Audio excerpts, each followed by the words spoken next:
നവാ കുഴിയടയ്ക്കാം. ഇപ്പോൾ AB John Thomas ചേരുന്നുണ്ട് നമ്മോടൊപ്പം. ചുളിക്കലിൽ നിന്നും എബി, പ്രതിപക്ഷ നേതാവിന്റെ പ്രതികരണം എബി ശ്രദ്ധിച്ചായിരുന്നോ? അവർ പ്രതിപക്ഷം പല വിഷയങ്ങളിലും ഈ റോഡിലെ പ്രശ്നങ്ങളൊക്കെ, കുഴികളൊക്കെ ഉയർത്തിക്കാട്ടി പ്രതിഷേധം കാണിച്ചിട്ടുണ്ട്. അവർ പ്രത്യേകം പറയുന്നത് മഴക്കാല പൂർവ്വ പ്രവർത്തനങ്ങളൊന്നും നടന്നിട്ടില്ല, അല്ലെങ്കിൽ പ്രധാന ഉദ്യോഗസ്ഥർ പോലും ഈ കുഴിയിൽ വീഴാതെ അവർ വഴിമാറിപ്പോകുന്ന അവസ്ഥയാണ്. അവരൊക്കെ മുഖ്യമന്ത്രിക്ക് മാതൃകയാകുകയാണ്, മാതൃക കണ്ട് പഠിക്കുകയാണെന്നാണ് അവർ പറയുന്നത്. ജനങ്ങളും അങ്ങനെ തന്നെ ചെയ്യുന്നു. ഈ പ്രതിപക്ഷത്തിന്റെ ഒരു ഇടപെടൽ ഇക്കാര്യത്തിലൊക്കെ കർശനമായി ഉണ്ടായിട്ടുണ്ടോ എന്നുള്ളൊരു ചോദ്യമുണ്ട്. ഒപ്പം ഇനിയും എന്ത് ചെയ്യാൻ കഴിയും? ഈ ഒരു മഴക്കാലത്ത് ടാറിങ് ഉൾപ്പെടെയുള്ള കാര്യങ്ങൾ പലപ്പോഴും അസാധ്യമാണ്. അദ്ദേഹം പറയുന്നു ടാറിങ് മഴക്കാലത്ത് നടക്കും, അതുപോലുള്ള സംവിധാനങ്ങളുണ്ട്. പക്ഷേ ഇത്തരം സംവിധാനങ്ങളെല്ലാം നിർജീവമാകുന്ന ഒരു അവസ്ഥ. എന്താണ് ഈ നഗരസഭ ഇതുകൊണ്ട് ഉദ്ദേശിക്കുന്നത്? ഇനിയും ഇതെല്ലാം കഴിഞ്ഞിട്ട്, സ്വസ്ഥമായി കഴിഞ്ഞിട്ട് കുഴി അടയ്ക്കാമെന്നാണോ അവർ കരുതി വെച്ചിരിക്കുന്നത്?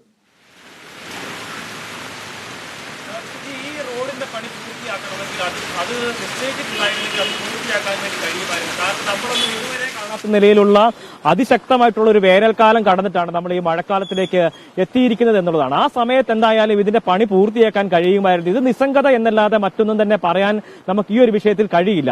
ആരോട് പറയാൻ, ആര് കേൾക്കാൻ എന്നൊക്കെ നമ്മൾ കൂടി ചോദിച്ചു കഴിഞ്ഞാൽ പിന്നെ ആളുകൾ എന്താണ് പറയുക എന്നുള്ളതാണ്. അങ്ങനെ എന്തായാലും നമ്മൾ പറയാൻ ഉദ്ദേശിക്കുന്നില്ല. ഇത് നമ്മൾ പറയേണ്ടടുത്ത് വീണ്ടും വീണ്ടും ആവർത്തിച്ച് തന്നെ പറഞ്ഞുകൊണ്ടിരിക്കും. ഇതിന്റെ ഒരു തീരുമാനമാകുന്നത് വരെ എന്നുള്ളത് തന്നെയാണ് കേരള വിഷൻ ഇന്നവാ കുഴിയടക്കാം എന്നുള്ള ഒരു ക്യാമ്പയിന് തുടക്കം കുറിക്കുമ്പോൾ തന്നെ നമ്മൾ തീരുമാനിച്ചിരിക്കുന്നത്.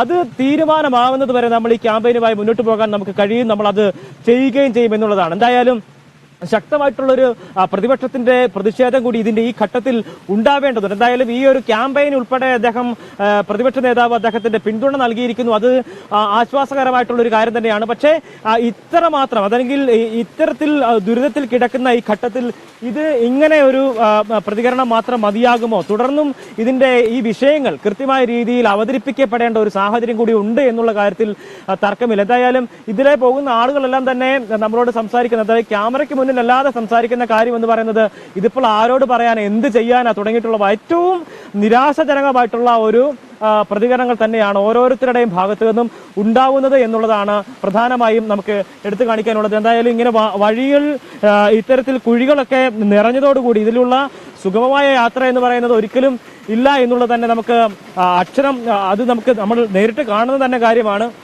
എന്തായാലും ഈ നടപടി, ഇതിപ്പോ ആര് ഇതിൽ തീരുമാനമെടുക്കണം, അല്ലെങ്കിൽ ആരാണ് ഇതിന് നടപടി എടുക്കേണ്ടതുണ്ട് എന്നാണ് നമുക്ക്. മേത്തേക്ക് വെള്ളം തെറിക്കുന്നതല്ല, അതിനേക്കാളും വലിയ പ്രശ്നം കുഴിയാണ്.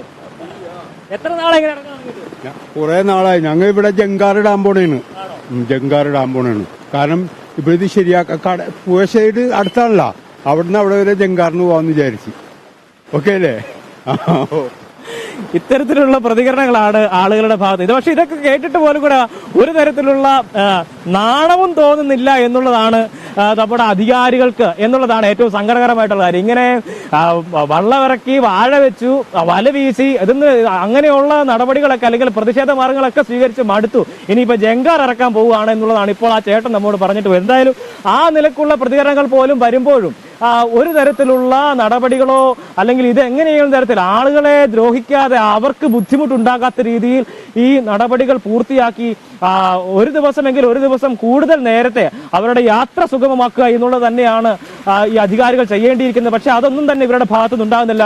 ഇതിനകത്ത് മറ്റൊരു പ്രധാനപ്പെട്ട കാര്യം, റോഡ് എന്ന് പറയുന്നത് ഏറ്റവും അടിസ്ഥാനപരമായി നമ്മുടെയൊക്കെ അടിസ്ഥാന ആവശ്യവുമായി ബന്ധപ്പെട്ട് കിടക്കുന്ന ഒരു കാര്യമാണ്. ഈ അടിസ്ഥാനം തകർന്നു കഴിഞ്ഞാൽ ഉണ്ടാകുന്ന ദുരിതം എന്ന് പറയുന്നത് ഇത് ബാധിക്കുന്ന നിരവധിയായിട്ടുള്ള ഘടകങ്ങളുണ്ട് എന്നുള്ളതാണ്. അതിൽ പ്രധാനപ്പെട്ട ഒരു കാര്യമാണ്, നമ്മളിപ്പോൾ ഈ വഴിയിലേക്ക് കയറുന്ന ആദ്യത്തെ ഭാഗത്ത് തന്നെ അവിടെ ഒരു നിരവധിയായിട്ടുള്ള കടകളുള്ള ഒരു ഷോപ്പിംഗ് കോംപ്ലക്സ് പോലെയാണ് നമുക്കവിടെ കാണാൻ കഴിയും.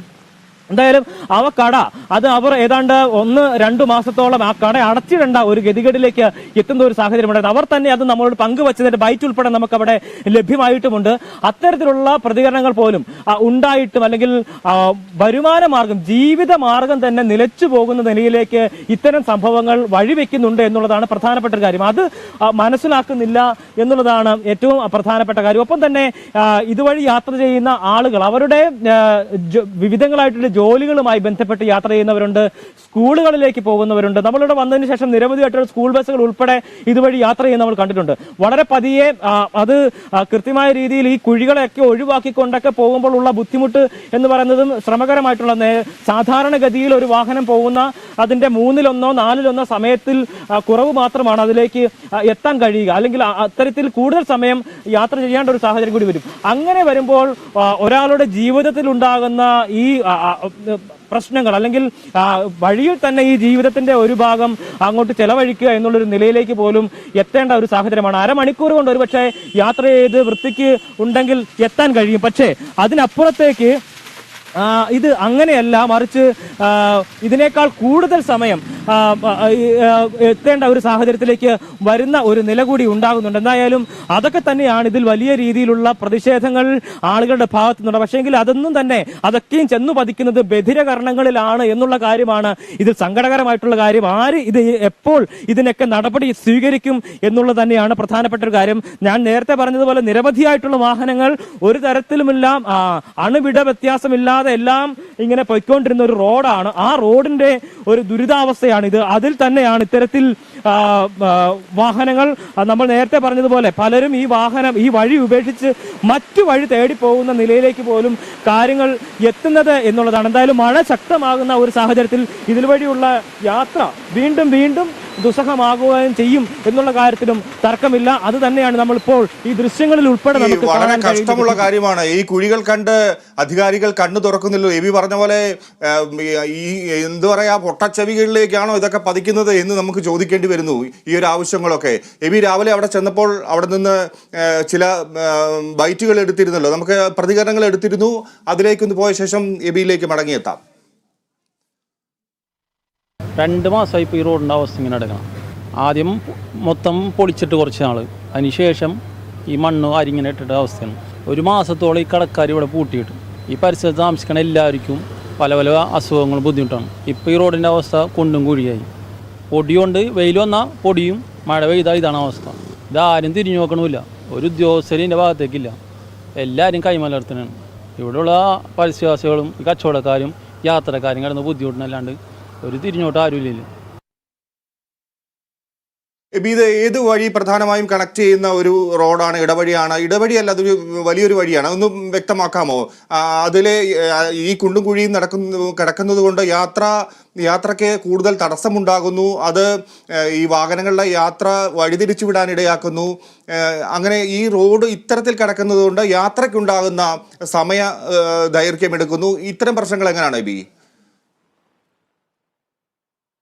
ഇത് 1.5 കിലോമീറ്റർ ദൂരമാണ് ഈ റോഡിനുള്ളത്. കൊച്ചങ്ങാട് റോഡ് എന്നാണ് ഈ റോഡ് അറിയപ്പെടുന്നത്. അത് നമ്മൾ ചുള്ളിക്കലിൽ നിന്നും മട്ടാഞ്ചേരിക്കുള്ള ഒരു റോഡാണ്. വളരെ വേഗത്തിൽ അവിടേക്ക് എത്തിപ്പെടാൻ കഴിയും.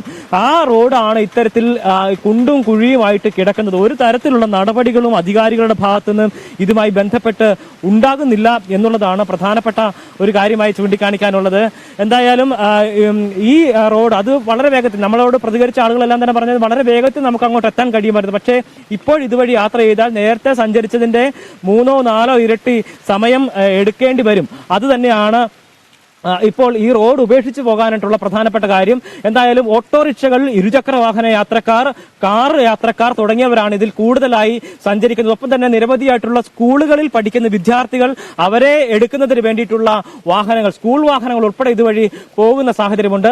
അത്തരത്തിൽ സ്വകാര്യ ബസ്സുകൾ സർവീസ് നടത്തുന്നില്ല എന്ന് മാത്രമേ ഉള്ളൂ. ബാക്കിയുള്ള എല്ലാ തരത്തിലുള്ള വാഹനങ്ങളും സഞ്ചരിക്കുന്നുണ്ട്. ഒപ്പം തന്നെ ഇതിനപ്പുറത്തെ ഭാഗത്തായി കുറെ ഗോഡൌണുകൾ ഉൾപ്പെടെയുള്ള, ഫാക്ടറികൾ ഉൾപ്പെടെയുള്ള സംഗതികൾ തന്നെ ഉണ്ട്. അവിടേക്കുള്ള വലിയ ട്രക്കുകൾ പോലുള്ള ലോറികൾ ഉൾപ്പെടെയുള്ള വാഹനങ്ങളും അവിടേക്ക് പോകുന്ന ഒരു സാഹചര്യമുണ്ട്. നമുക്കിപ്പോൾ ഈ കാണുന്നത് ഇതൊരു ഗോഡൌൺ തന്നെയാണ്. ഇവിടെ റേഷൻ അരി ഉൾപ്പെടെയുള്ള സാധനങ്ങളൊക്കെ തന്നെ സംഭരിക്കുന്ന ഒരു കേന്ദ്രം കൂടിയാണ്. അപ്പോൾ ഇവിടേക്ക് വരുന്ന വാഹനങ്ങളും എന്തായാലും ഈ വഴിയിലേക്ക് തന്നെ കയറേണ്ടതുണ്ട്.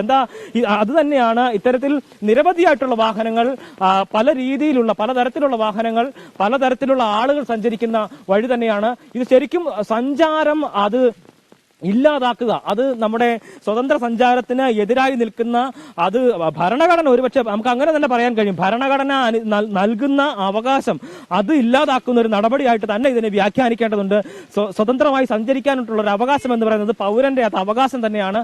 അതാണ് ഇവിടെ ഹനിക്കപ്പെടുന്നത് എന്നുള്ളതാണ്. എന്തായാലും ഈ സംഗതികളെല്ലാം കണ്ടുകൊണ്ട് എപ്പോഴാണ് ഇവരുടെയൊക്കെ കണ്ണു തുറക്കുക എന്നുള്ളത് തന്നെയാണ് നമുക്ക് പ്രധാനമായും ചോദിക്കാനായിട്ടുള്ളൊരു ചോദ്യം. ഇനിയും എത്ര നാൾ ഈ ദുരിതയാത്ര താണ്ടേണ്ടതുണ്ട് ഈ സാധാരണക്കാരായിട്ടുള്ള ജനങ്ങൾ എന്നുള്ളതാണ്. മന്ത്രിമാരോ അല്ലെങ്കിൽ ഈ രാഷ്ട്രീയത്തിന്റെ അല്ലെങ്കിൽ രാഷ്ട്രീയ പ്രവർത്തകരായിട്ടുള്ള ഉന്നതിയിൽ ഇരിക്കുന്ന മനുഷ്യരോ അവർക്കൊക്കെയും സ്വതന്ത്രമായി സഞ്ചരിക്കുന്നതിന് പല മാർഗങ്ങളുണ്ട്, പല വഴികളുണ്ട്. പക്ഷേ സാധാരണക്കാരായിട്ടുള്ള ആളുകൾ അവർക്കെന്നും ഇത്തരത്തിലുള്ള ദുരിതയാത്ര തന്നെയാണ് ഉള്ളത്. അതിന് എപ്പോഴാണ് ഒരു പരിഹാരമാവുക എന്നുള്ള ചോദ്യം തന്നെയാണ് പ്രധാനമായും ഈ ഘട്ടത്തിൽ നമുക്ക് ചോദിക്കാനുള്ളത്. അത് സാധാരണക്കാരുടെ ചോദ്യമാണ്, അത് തന്നെയാണ് നമുക്കും ചോദിക്കാനുള്ളത്.